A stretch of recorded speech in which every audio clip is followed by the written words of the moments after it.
პირველ რიგში, რა თქმა უნდა, სოლიდარობა ისრაელელ ხალხს, როგორც წერან, მკითხულობდი მხოლოდ 7 თუ 8 ბალისტიკური რაკეტის მოგერიება ვერ შეძლეს, დანარჩენი ყველა მოიგერიეს და რა თქმა უნდა, როგორც თქვენი სტუმარი ამბობდა, ბევრი ასეთი დრო აქვს გამოვლილი და ამასაც აუცილებლად გადაიტანენ და არ არის რაღაცა უცნაური, რომ ზუსტად ირანი არის ის რეჟიმი, რომლისადმი ასეთ სიმპათიებს გამოხატავდნენ ბოლო დროს ჩვენი ამ ხელისუფლების წარმომადგენლები ესტუმრებოდნენ იქ და ცდილობენ პრინციპში ამ ქვეყანაშიც რომ ისეთივე სიტუაცია, ისეთივე რეჟიმი დაამყარონ, როგორც ეს არის ირანში. ეს იწყება პირველ რიგში გამოხატვის თავისუფლების შეზღუდვიდან. არ არის უცნაური, რომ აი Facebook-საც მიადგნენ იმისთვის, რომ ადამიანებს შეუზღუდონ თავიანთი სიტყვის, თავიანთი გამოხატვის უფლება. ეს პირველ რიგში აზიანებს იმ სოციალურ ფაბრიკას, რომელსაც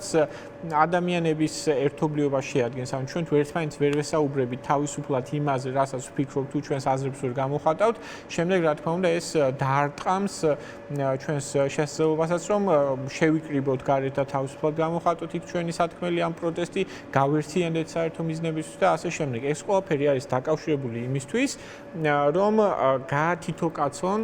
ქართველი მოსახლეობა იმისთვის, რომ დაყონ ისინი და ვერ შეძლონ მათ საერთო მიზნებისთვის ბრძოლა. არ არის გასაკვირი, რომ დეკემბრიდან მოყოლებული 2024 წლის 15 სხვადასხვა კანონი ან საკანონმდებლო პაკეტი მიიღეს კონკრეტულად სამოქალაქო საზოგადოების, მედიის და ზოგადად მოქალაქეების მიერ აზრის გამოხატვასთან დაკავშირებით. ყველა ეს კანონი ემსახურება საბოლოო ჯამში იმას, რომ როგორღაც დაითრგუნოს ხალხი, შეწყვიტონ მათ ბრძოლა, აღარ გამოვიდნენ გარეთ, აღარ დააწერონ რაღაცა კრიტიკული სტატუსები Facebook-ზე, პოლიტიკური პარტიის ლიდერები ჩასვან ციხეში, მაგრამ ცხადია, რომ ეს ყველაფერი ასევე გვანიშნებს, რა უნდა გავაგრძელოთ და ეს არის ზუსტად ის ბრძოლა, რაც ხდება როგორც რუსთაველზე, ისე მის გარეთ და თითოეული ჩვენგანის ყოველდღიურ ცხოვრებაში. კი ბატონო, გამოდი გადავიდეთ მაშინ საბა კონკრეტულად მინდა რომ განვიხილოთ. აი მათე დევიძის შემთხვევა, გუშინ მართლა ძალიან მძიმე დღე იყო ყველასთვის, დარწმუნებული ვარ, ნუ რაც ხდებოდა ბუნებრივია იქ სასამართლოში ძალიან მძიმე აი ადამიანებისთვის, რომელიც ამდენი თვეა ქუჩაში დგანან, ებრძვიან ამ უსამართლობა, საკუთრებით მძიმეა ბუნებრივია ოჯახის წევრებისთვის ჩვენ ნახეთ ეს ყველაფერი, მაგრამ აი კონკრეტულად მათე დევიძის кейსთან დაკავშირებით რა შეგიძლიათ რომ გითხრათ, აი მტკიცებულება, რომელიც ქონდა შინაგან საქმეთა სამინისტროს, სადაც ჩანს მათე მართლაც რაღაცა ჯოხით ხელში, მაგრამ იქ არ ჩანს რომ რაღაცა კონკრეტულად ვინმე აი ამ მოქნევით თუნდაც რაღაცა იმ დონემდე დაზიანდა, რომ ახალგაზრდა ადამიანი 21 წლის ბიჭი 4 წლით და 6 თვით გაუშვა ციხეში, ხო? აი რა სიტყვით, ეს არის რაღაცა, არ ვიცი, რისი თქმა უნდა რეალურად სასამართლოს ამასთან დაკავშირებით, აუცილებლად მინდა გკითხოთ ასევე მოსამართლეების პასუხისმგებლობაზე. საბა, მე ვნახე თქვენი პოსტი ამ თემასთან დაკავშირებით და ესეც არის ძალიან მნიშვნელოვანი. მოსამართლეები, აი ეს მოსამართლეებს ხოთაშ რომელმაც საბას განაჩენი გამოუტანა, ძალიან ახალ ასაკს რა მნიშვნელობა აქვს, თუმცა ძალიან ახალგაზრდა, ხო? 33 წლის. ხო, ეს არის მოსამართლე 33 წლის დეკემბერში დანიშნეს ისიც, გამოსაცდელი ვადით ეს 3 წლის განმავლობაში უნდა იყოს და ცხადია თუ კლანის სასარგებლო გადაწყვეტილებებს მიიღებს, შემდეგ დანიშნავენ რაღაცა სამუდამოდ და ეს არის ის ბენეფიტი, რის გამოც ის მზად არის, რომ უდანაშაულო ადამიანები გაუშვას ციხეში. ამ პროცესებს, როცა თვალს ვადევნებთ, ეს არის მხოლოდ მტკიცებულებებთან დაკავშირებით, რაღაცა მტკიცებულების ნაკლებობასთან დაკავშირებული საკითხი, როგორც მაგალითად ეს არის გიორგი ახობაძის შემთხვევაში ან დაუშვათ ნიკუშა კაციას შემთხვევაში, როდესაც ადამიანებს ედავებიან ნარკოტიკების მოხმარებას და არ უტარებენ ნარკოტიკებთან დაკავშირებით ექსპერტიზას ან საბას ხვიტარიძესთან დაკავშირებით, როდესაც მას ედავებიან პოლიციელზე თავდასხმას არ და ის ვერც დაინახავდა საერთოდ, იმიტომ რომ პოლიციას არ ჰქონდა არავითარი ამცნობი ნიშანი და ასე შემდეგ, ნიღაბი ეკეთა საერთოდ, ხო? ეს არ არის მხოლოდ მტკიცებულებების არასაკმარისობის საკითხი, ეს არის სასამართლო პროცესების სამართლიანობის საკითხი. როგორც მიმდინარეობს ეს სასამართლო პროცესები, ეძლევა თუ არა დაცვას, დაცვის საშუალება ელემენტარულად, რამდენად ითვალისწინებს მოსამართლე, თუნდაც ისეთ ცრუ მოწმეებს და რამდენად იგებს მხედველობაში მათ ჩვენებებს, როგორც ეს თუნდაც დღეს ვნახეთ, ხო? ანუ როდესაც მთავარი დამკავებელი პოლიციელი გამოდის და ამბობს, რომ კი აი ჩემი დამკავებელი აქ ზისო, მაშინ როდესაც ის საერთოდ დარბაზში არ იმყოფება, სასამართლოს ხდომაზე არ არის, ხო? ის რა თქმა უნდა იტყუება წინასწარ დაწერილ რაღაცა ფურცელზე დაწერილ ჩვენებას კითხულობს და უბრალოდ ერთი დეტალი არის, რომელსაც ვერ ითვალისწინებენ. მათე დევიძის საქმე ამ ყველაფერს საერთო ჯამში აერთიანებს, აქ არის მტკიცებულებების სტანდარტის პრობლემაც, მაგრამ კიდევ უფრო მეტად ამ საქმეში არის სამართლიანი სასამართლოს უფლების დარღვევა და ჩვენ რისი თქმაც სურთ ამით არის რომ აი გუშინ ადამიანები დააკავეს რაღაცა Facebook პოსტის გამო გაუშვეს რაღაცა 15 დღით, შემდეგ რაღაცა 30 დღე შეუფარდეს ადამიანს დროშის დაწვის გამო, ხო? ეხლა 21 წლის ბიჭს, 21 წელსაც არ იყო, 21 წელს ციხეში შეუსრულდა, ხო? 4 წელნახევრით უშვებენ ციხეში,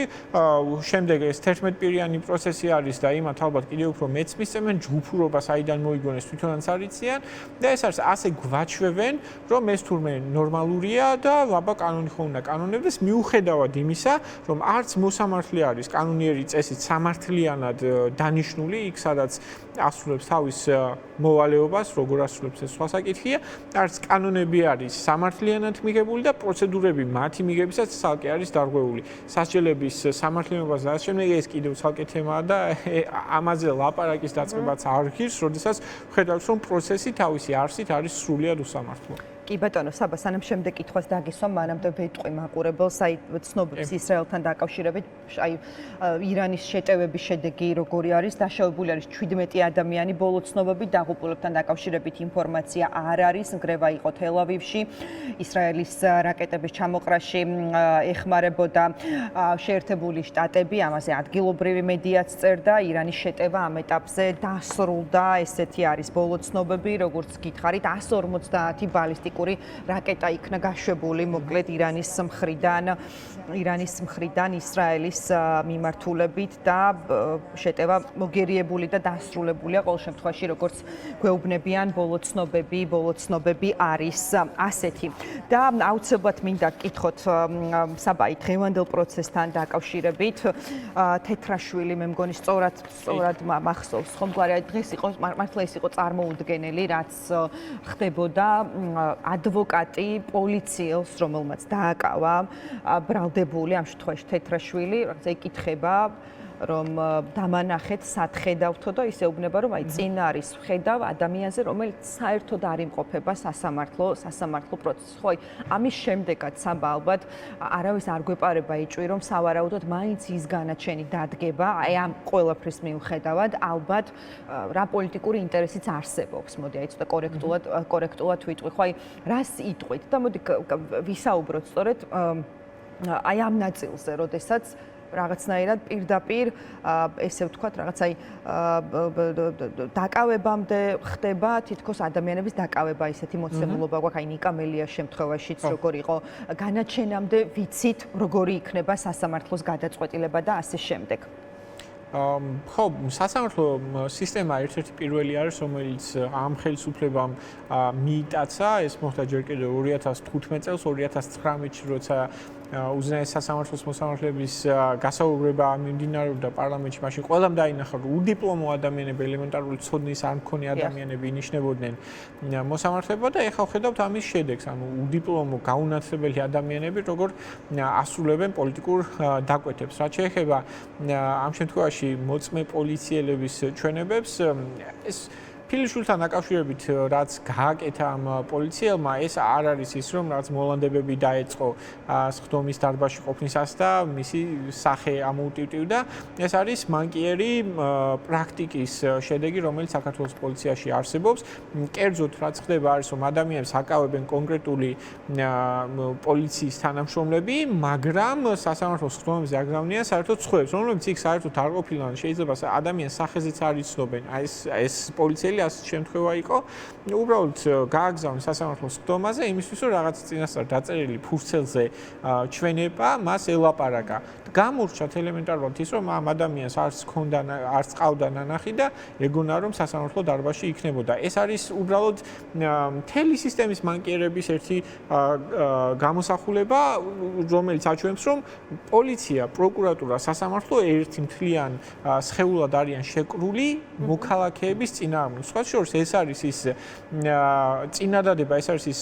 შეფასება, რაც საქართველოს აი ამ სამ სისტემას, პოლიციას, პროკურატურას, სასამართლოს მისცა გირგვლიანი საქმეში სტრასბურგის სასამართლომ, სხვა საქმეში ასეთი სხვა სახელმწიფოებთან დაკავშირებით ასეთი შეფასება არ არსებობს და როგორც ხედავთ, ჩვენ მეტი გირგვლიანი საქმე გვექნება სტრასბურგის სასამართლოში და მეტი ასეთი შეფასება დაიდება, რადგან ჩვენ ხედავთ, რომ ცრუ მოწმეების, ცრუ პოლიციელების ჩვენებების საფუძველზე განზრახ დანაშაულის ჩამდენი პროკურორები ადამიანებს, უდანაშაულო ადამიანებს უშვებენ ციხეებში და ამაზე თანხმობას აძლევს მოსამართლე, რომელიც წესით ამ ადამიანებს დაუყოვნებულ უნდა ათავისუფლებს.